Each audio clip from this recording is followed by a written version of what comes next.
नमस्ते, मैं डॉक्टर कंचन गुप्ता आज आपको महाराजा ऋषभ देव, जो श्रीमद् भागवत में विष्णु के अवतार और जैन संप्रदाय में प्रथम तीर्थंकर माने जाते हैं, जिन्हें आदिनाथ भी कहते हैं। कथा श्रीमद् भागवत में 9वें और 10वें अध्याय में है। उन्होंने हजारों वर्षों तक राज्यपाट को संभालने के बाद अपना राज्यपाट अपने ज्येष्ठ पुत्र भरत को दिया। ऋषभ देव के 100 पुत्र थे। राजा भरत का विवाह विश्वरूप राजा की बेटी से हुआ। उनके 5 पुत्र थे। उन्होंने कई शताब्दियों तक राज्यपाट संभाला और फिर संन्यास आश्रम में प्रवेश करने के लिए वन चले गए। जाने से पहले उन्होंने अपने राज्य को अपने 5 बेटों में बराबर बांट दिया। उन्होंने अपना आश्रम गोदावरी नदी के तट पर बनाया।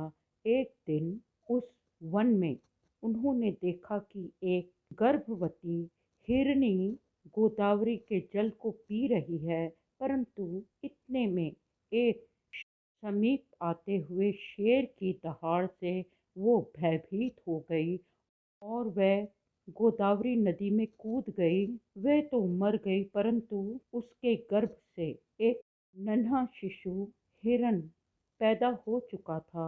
यह दृश्य भरत ऋषि देख रहे थे। उन्हें बहुत दया आई और उन्होंने उस हिरनी के बच्चे को उठा लिया। उसका पालन पोषण करने लगे।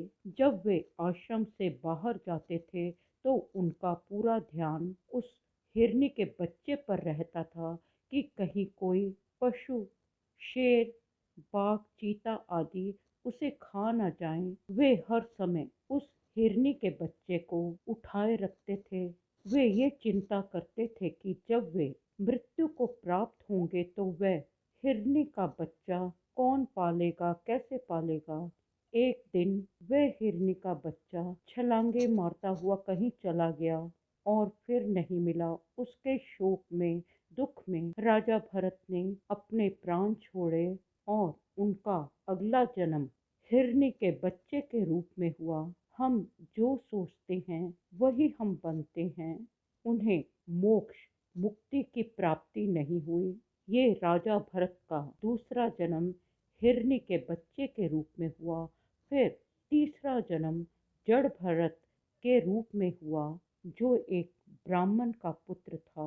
क्रमशः मैं आपको जड़ भरत की कहानी सुनाऊंगी। इस कहानी को सुनने के लिए आप सबका धन्यवाद। धन्यवाद।